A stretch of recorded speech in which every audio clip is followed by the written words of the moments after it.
भारत और दक्षिण अफ्रीका के बीच वर्तमान सत्र में क्रिकेट के तीनों ही format test match, one day international और T20 के सीरीज खेले जाने हैं। इस सीरीज के लिहाज से दक्षिण अफ्रीका ने भारत को टेस्ट के सीरीज के दोनों ही मैचों में पराजित कर अभी वर्तमान में इस सीरीज में 1-0 से बढ़त बना ली है। भारत अगर वनडे इंटरनेशनल के 3 मैचों के सीरीज को जीत लेता है तो सीरीज के लिहाज से दक्षिण अफ्रीका और भारत बराबरी पर आ जाएगा, और उसके बाद भारत अगर T20 के मैच वाले सीरीज को भी जीत लेता है तभी सीरीज के लिहाज से यह जीत हासिल कर सकेगा। भारत इस दिशा में अग्रसर होता हुआ भी दिखाई दे रहा है, और वनडे इंटरनेशनल के पहले मैच जो रांची में खेले गए थे उसमें इसने दक्षिण अफ्रीका को हरा दिया है।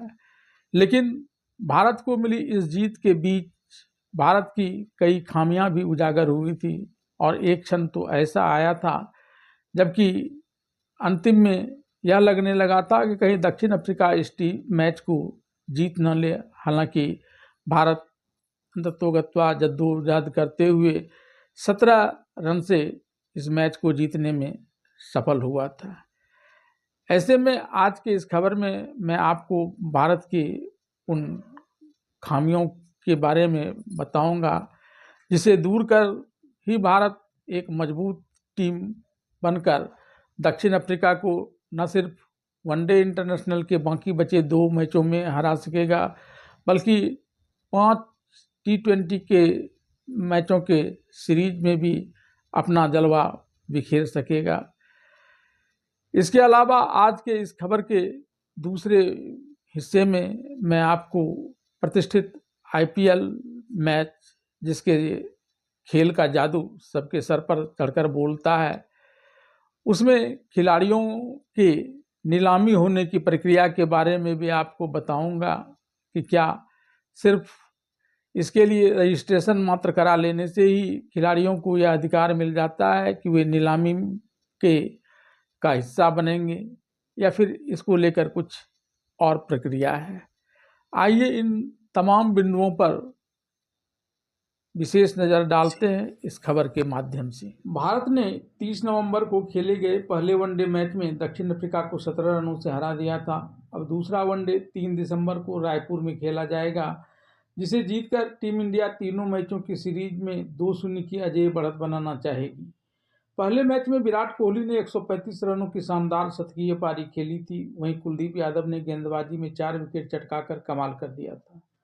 लेकिन जीत के बावजूद भारतीय टीम के कॉम्बिनेशन में कुछ खामियां दिखाई पड़ी हैं। जानिए दूसरे वनडे में टीम इंडिया को किन किन गलतियों को सुधारना होगा। पहले वनडे में विराट कोहली ने 135 रनों की शतकीय पारी खेली। दूसरी ओर KL राहुल और रोहित शर्मा ने अर्धशतक लगाया। पहले वनडे में भारतीय टीम के 10 खिलाड़ी बैटिंग करने आए थे और टीम 349 के स्कोर तक पहुंच पाई थी। इसमें से 252 रन तो विराट, रोहित और राहुल के ही रहे। राहुल ने 60 और रोहित शर्मा ने 57 रन बनाए थे।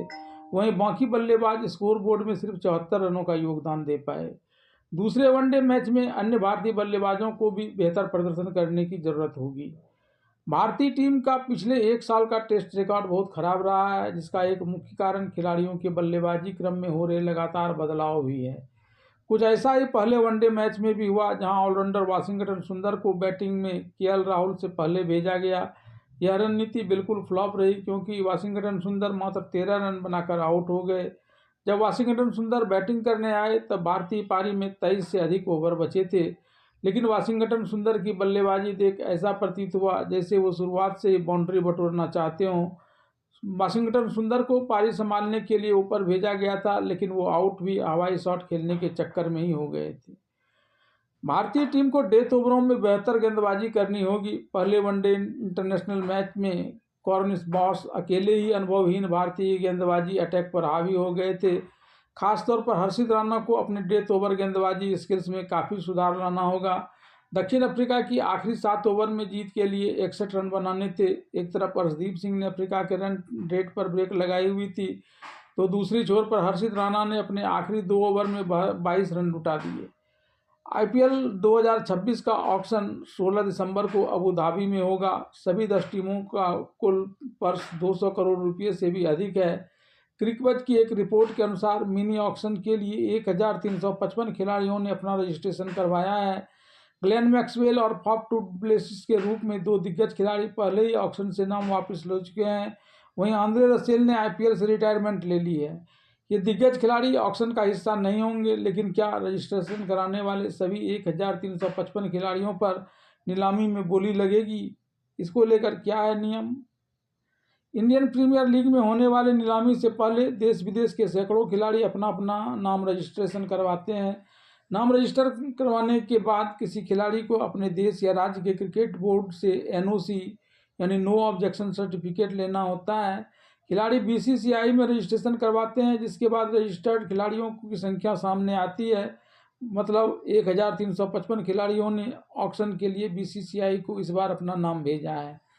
इसके बाद आईपीएल के सभी 10 टीमों को रजिस्ट्रेशन करवाने वाले खिलाड़ियों की सूची भेजी जाती है। प्रत्येक फ्रेंचाइजी अपनी पसंद के हिसाब से खिलाड़ियों को चुनकर एक नई लिस्ट तैयार करती है। उसके बाद सभी 10 टीमें शॉर्ट लिस्ट किए खिलाड़ियों की लिस्ट वापस बीसीसीआई को भेज देती है।